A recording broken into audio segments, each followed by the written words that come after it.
আসসালামু আলাইকুম। কলকাতায় খুন হওয়া আনোয়ারুল আজিম আনারের বিষয়ে নানা তথ্য উপাত্ত বের হচ্ছে দর্শক। খুবই মর্মান্তিক, করুণ। তবে এটি হয়তো একটি পরিণতি। একটি খবরের শিরোনাম দেখে খুবই কষ্টও লাগলো। এটি বলার আসলে বহিঃপ্রকাশ ঘটাতে পারছি না। যত খারাপ মানুষই হোক না কেন, তার পরিণতি এমন নির্মম হবে সেটাও আশা করা যায় না। খবরের শিরোনাম দেখলে বুঝতে পারবেন। ৫,০০০ রুপিতে আনারকে ৮০ টুকরো করে জিহাদ। জিহাদ মানে যে কসাইকে মুম্বাই থেকে ভাড়া করে আনা হয়েছিল, মাত্র ৫,০০০ রুপি। কল্পনা করতে পারেন, ৫,০০০ রুপিতে সে ৮০ টুকরো করেছে। তার মানে কত নির্মম এই কসাই। মানে পশু মাংস কাটতে কাটতে মানুষের মাংস আর পশুর মাংস তার কাছে একাকার হয়ে গেছে।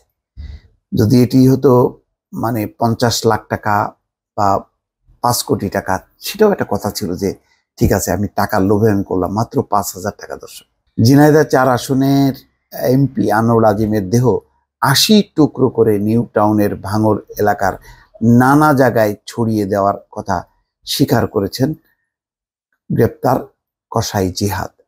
আর এই কাজের বিনিময়ে ৫,০০০ রুপি পেয়েছে সে, মাত্র ৫,০০০। ভারতের পশ্চিমবঙ্গ পুলিশের জিজ্ঞাসাবাদে জিহাদ এসব কথা স্বীকার করেছে বলে জানিয়েছে হিন্দুস্তান টাইমস। পুলিশ কর্মকর্তারা বলেছেন, লাশের টুকরোগুলো যেহেতু জলাশয়ে ফেলা হয়েছে, তাই সব অংশ উদ্ধার করা কঠিন। হয়তো কিছু অংশ পাওয়া যেতে পারে। পুলিশের গোয়েন্দা সূত্র বলছে, এমপি আনার হত্যার মূল পরিকল্পনাকারী বাংলাদেশি বংশোদ্ভূত মার্কিন নাগরিক আখতারুজ্জামানের কলকাতায় যাওয়ার ২ মাস আগেই জিহাদকে ডেকে আনা হয়। জিহাদ জানিয়েছে, আখতারুজ্জামানের নির্দেশে তিনি সহ ৪ জন এমপি আনারকে নিউ টাউনের ওই ফ্ল্যাটে শ্বাসরোধ করে হত্যা করে। মানে তিনি সহ ৪ জন একটা মানুষকে শ্বাসরোধ করে হত্যা করে। ভারতীয় সংবাদ মাধ্যম হিন্দুস্তান টাইমসের প্রতিবেদনে বলা হয়, হত্যাকারীদের নজরে এসেছে বাংলাদেশের বাসিন্দা শেলেস্তা রহমান নামক এক তরুণী। খুনের দিন সম্ভবত তিনি আনোয়ারুলকে নিউ টাউনের ওই ফ্ল্যাটে ডেকে নিয়ে গিয়েছিলেন। ইতিমধ্যেই শেলেস্তাকে গ্রেপ্তার করে জিজ্ঞাসাবাদ শুরু করেছে ঢাকার পুলিশ। গত ১২ই মে কলকাতায় চিকিৎসা করানোর জন্য আসেন ঝিনাইদহের এমপি আনোয়ারুল আজিম আনার। ১৩ তারিখ নিউ টাউনের ফ্ল্যাটে খুন হন। সংসদ ২ দিন নিখোঁজ থাকার পর তার হত্যাকাণ্ডের বিষয়টি ভারতের পুলিশ জানতে পারে। হত্যায় জড়িত সন্দেহে বাংলাদেশেও ৩ জনকে গ্রেপ্তার করা হয়েছে। অন্যদিকে বনগাঁও থেকে গ্রেপ্তার করা হয় কসাই জিহাদ ও সিয়ামকে। বাংলাদেশের বাসিন্দা হলেও মুম্বাইতে কাজ করতেন জিহাদ। জিজ্ঞাসাবাদে জিহাদ স্বীকার করেছেন, আনোয়ারুলকে খুন করার পর বনগাঁও সীমান্ত দিয়ে বাংলাদেশে পালানোর ছক কষেছিলেন তারা, কিন্তু ধরা পড়ে গেছে। খুনের পর সাংসদের দেহ ৮০ টুকরো করে ভাঙড়ের জলাশয়ে ফেলা হয়েছে বলেও স্বীকার করেছেন তিনি। লাশের টুকরোগুলো উদ্ধারে বৃহস্পতিবার রাত থেকে জলাশয়ে তল্লাশি চলছে, তবে এখনো কিছু উদ্ধার করা যায়নি।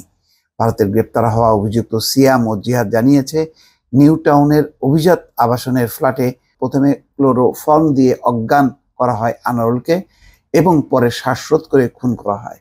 মৃত্যু নিশ্চিত করতে ভারী বস্তু দিয়ে সাংসদের মাথায় আঘাত করা হয়েছিল। তারপর রান্নাঘরে নিয়ে গিয়ে দেহ টুকরো টুকরো করা হয়। খুনের পর হাড় মাংস পৃথক করে হলুদ মাখিয়ে দেহের টুকরোগুলো নানা জায়গার জলাশয়ে ফেলা হয়। তদন্তে উঠে এসেছে, এই খুনের মাস্টার মাইন্ড আখতারুজ্জামান শাহীন নামের বাংলাদেশের এক ব্যক্তি। তার সঙ্গে আনোয়ারুলের দীর্ঘদিনের বন্ধুত্ব ছিল। আর ওই তরুণী শাহীনের পরিচিত। ২০০ কোটি টাকা লেনদেন নিয়ে সংসদের সঙ্গে শাহীনের বিরোধ ছিল। তারই পরিণতিতে এই ঘটনা বলে ইতিমধ্যে গণমাধ্যমে প্রকাশ হয়েছে। দর্শক, হয়তো আরো তথ্য জানা যাবে যখন একটি টুকরোগুলো হয়তো কিছু অংশ উদ্ধার হবে তখন। দর্শক, এই মর্মান্তিক খবরগুলো প্রতিদিনই গণমাধ্যমে আসছে। ভালো থাকবেন। আল্লাহ হাফেজ।